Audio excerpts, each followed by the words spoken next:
दोस्तों आज हम कामाख्या मंदिर असम की राजधानी दिसपुर के पास गुवाहाटी से लगभग 8 किलोमीटर दूर के कामाख्या में है।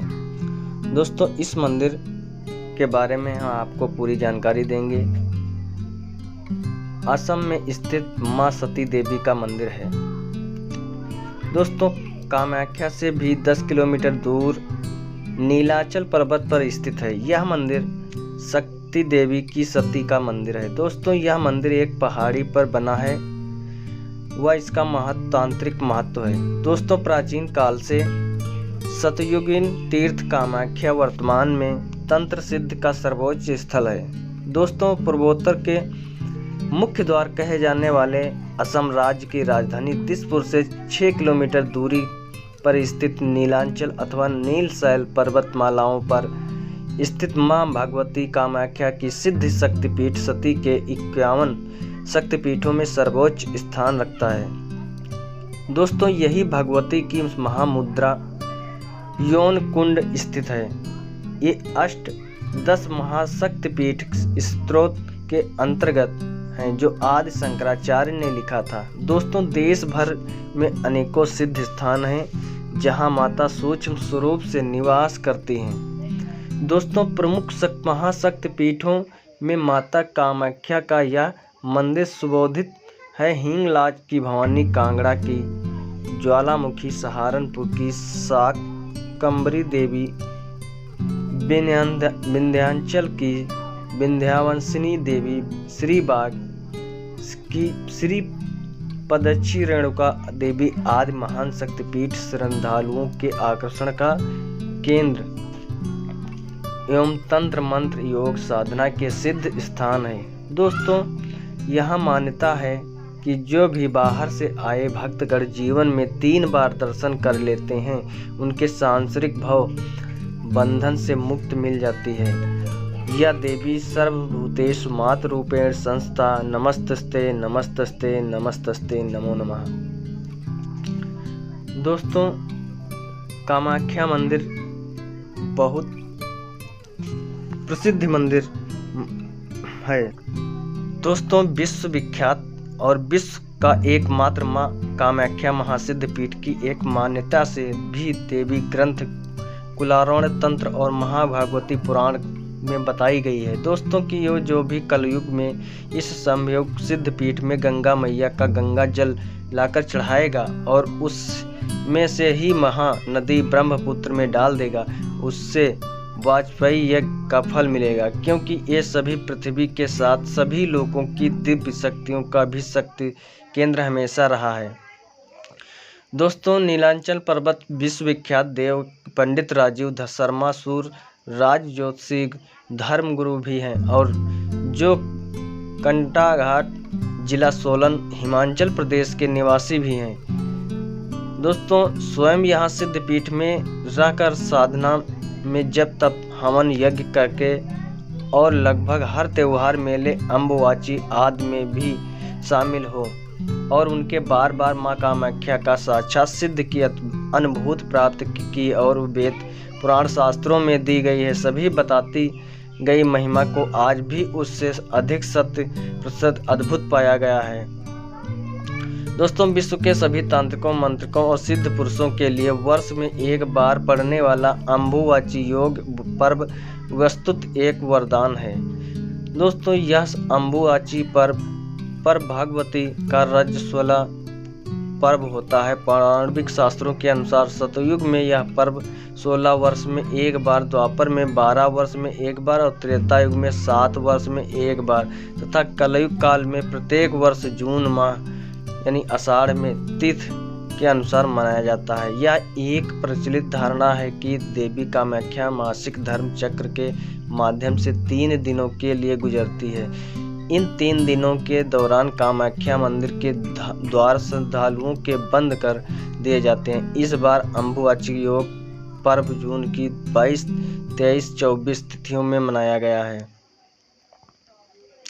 दोस्तों पौराणिक सत्य की अम्बुवाची पर्व के दौरान मां भगवती राजस्वला होती है और मां भगवती की गर्भगृह स्थित महामुद्रा यानी यौन तीर्थ के निरंतर 3 दिनों तक जल प्रवाह के स्थान से रक्त प्रवाहित होता है। यह अपने आप में इस काल में एक अद्भुत आश्चर्य का विलक्षण नजारा है। दोस्तों, कामाख्या तंत्र के अनुसार योनि मात्र शरीर कुंजवंशिन कामदा रजोसुला महातेजा मकामाक्षी द्योतम सदा। दोस्तों, इस बारे में राजेश्वरी कामाख्या रहस्य एवं 10 महाविद्याओं में नामक ग्रंथ की रचयिता माँ कामाख्या के अनन्य भक्त जोशी एवं वास्तु विशेषज्ञ डॉक्टर दिवाकर शर्मा ने बताया कि अम्बुवाची योग पर्व के दौरान माँ भगवती के गर्भगृह के कपाट स्वतः ही बंद हो जाते हैं और उनका दर्शन भी निषेध हो जाता है। इस पर्व की महत्ता का अंदाज इसी बात से लगाया जा सकता है कि पूरे विश्व में इस पर्व के तंत्र मंत्र यंत्र साधना हेतु सभी प्रकार की सिद्धियां एवं मंत्रों के पुरस्चरण हेतु उच्च कोटियों के तंत्रिकों मंत्रिकों अघोरियों का बड़ा जमघट लगा रहता है। 3 दिनों के उपरांत माँ भगवती की राज्यशुला समाप्ति पर उनकी विशेष पूजा एवं साधना की जाती है। दोस्तों, कामाख्या के शोधार्थी एवं प्रचार्य विद्या विशेषज्ञ डॉक्टर दिवाकर शर्मा कहते हैं कि कामाख्या के बारे में किंवदंती के घमंड में चूर असुरराज नरकासुर एक दिन माँ भगवती कामाख्या को अपनी पत्नी के रूप में पाने का दुराग्रह कर बैठा था। दोस्तों, कामाख्या महामाया के नरकासुर की मृत्यु के निकट मानकर उससे कहा कि यदि तुम इसी रात में नील पर्वत पर चारों तरफ पत्थरों के 4 सोपान पत्थरों का निर्माण कर दो तो एवं कामाख्या मंदिर के साथ एक विश्राम गृह बनवा दो तो मैं तुम्हारी इच्छा अनुसार पत्नी बन जाऊंगी, और यदि तुम ऐसा न कर पाए तो तुम्हारी मौत निश्चित है। गर्भगृह में चूर असुर ने पथों के 4 सोपान प्रभात होने के पूर्ण कर दिए और विश्राम कक्ष का निर्माण कर ही रहा था कि महामाया के एक मायावी कुक्कुट द्वारा रात्रि समाप्ति की सूचना दी गई, जिससे नरकासुर का क्रोधित होकर मुर्गे का पीछा किया और ब्रह्मपुत्र के दूसरे छोर पर जाकर उसका वध कर डाला। दोस्तों, यह स्थान आज भी कुटियाचक के नाम से विख्यात है। दोस्तों, बाद में माँ भगवती के माया के भगवान विष्णु के नरकासुर असुर का वध कर दिया। नरकासुर की मृत्यु के बाद उसका पुत्र भगदत्त कामरूप का राजा बना। दोस्तों, भगदत्त का वंश लुप्त हो जाने के कामरूप राज्य छोटे छोटे भागों में बट गया और सामंत राजा कामरूप से अपना शासन करने लगा। दोस्तों, नरकासुर के बीच कार्यों के बाद यह विशिष्ट मुनि के अभिशाप के में देवी अप्रकट हो गई थी और कामदेव द्वारा प्रतिष्ठित कामाख्या मंदिर धन प्राय हो गया था। दोस्तों, पौराणिक कथा के अनुसार जब देवी सती अपने योनि शक्ति से अपना देह त्याग दी तो भगवान शिव को उनको लेकर घूमने लगे। उसके बाद भगवान विष्णु अपने चक्र से उनका देह काटने गए तो नीलांचल पहाड़ी के भगवती सती की यौन गिर गई और उस यौन ने एक देवी का रूप धारण किया, जिससे देवी कामाख्या कहा जाता है। योनि वह जगह है जहाँ बच्चे को 9 महीने तक पाला जाता है और यही से बच्चा इस दुनिया में प्रवेश करता है और इसी को सृष्टि की उत्पत्ति की कारण माना जाता है। दोस्तों, भक्त यहाँ देवी सती की गिरी हुई योनि की पूजा करने के लिए आते हैं और जो देवी कामाख्या के रूप में और दुनिया के निर्माण और पालन पोषण के कारण देवी सती के गर्भगृह पूजा करते हैं। जिस प्रकार मनुष्य अपने माँ की योनि में जन्म लेता है, लोगों की मान्यता है, उसी प्रकार जगत माँ देवी सती की योनि से संसार की उत्पत्ति हुई और जो कामाख्या देवी के रूप में हैं। दोस्तों, कामाख्या मंदिर के दर्शन का समय भक्तों के सुबह 8 बजे से दोपहर 1 बजे तक और दोपहर में 2:30 बजे तक।